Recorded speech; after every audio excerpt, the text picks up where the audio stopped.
Society today has declared that it is acceptable to have sex before marriage, that homosexuality should be accepted, and that having sex with someone other than your spouse is acceptable. This world has become corrupt while society has refuted what God teaches about sex in the Bible. Our society today declares that it is acceptable to engage in sexual activity out of the sanctity of marriage. I've come in contact with many high school students who believe it is acceptable to have premarital sex. When asked if they are aware of what God says about premarital sex, they shake it off and change the subject. Sex has become a very casual act in the world we live in.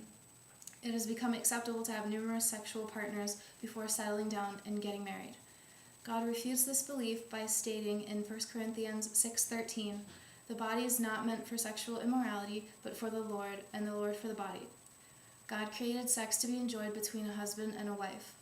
An article on allaboutworldview.org explains that abstinence saves lives, protects babies, gives sexual relations the proper value, and most importantly, abstinence honors God. By abstaining from having premarital sex, you will be protecting yourself. Albin states in the textbook that God values sexual purity, and he loathes sexual activity that is premarital. By speaking up to those who are lost and teaching them what God has to say about sex, we can save them from unwanted pregnancy, sexually transmitted diseases, and from being emotionally scarred from engaging in premarital sex.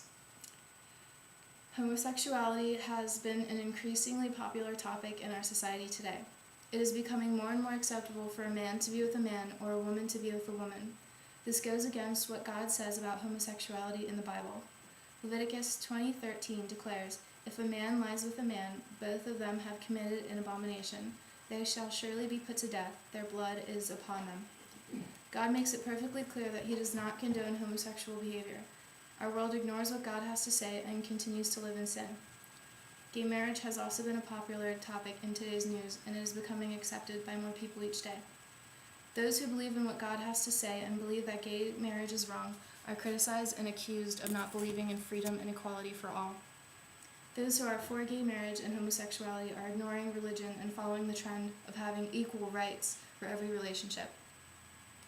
Pulela explains in his article, "Gay Marriage, A Threat to Humanity's Future," that children should grow up in a traditional family with a mother and a father.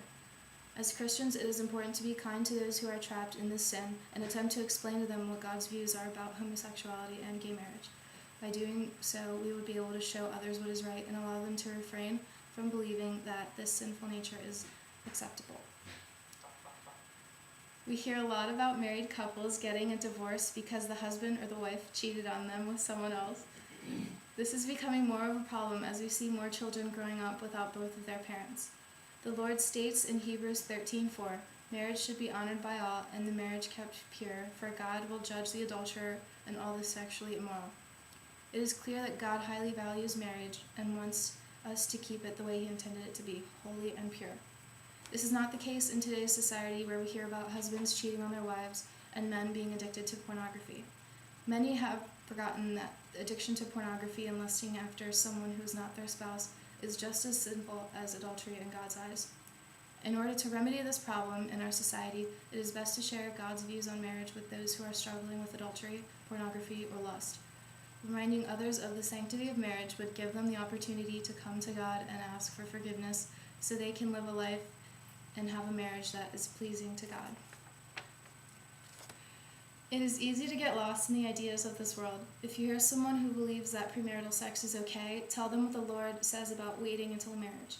If someone is caught up in homosexuality, or if someone supports gay marriage, show them the love of God and teach them what the Lord says about homosexual acts.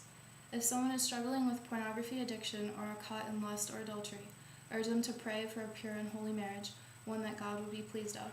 By informing those who do not know the truth, we can regain the value of sex.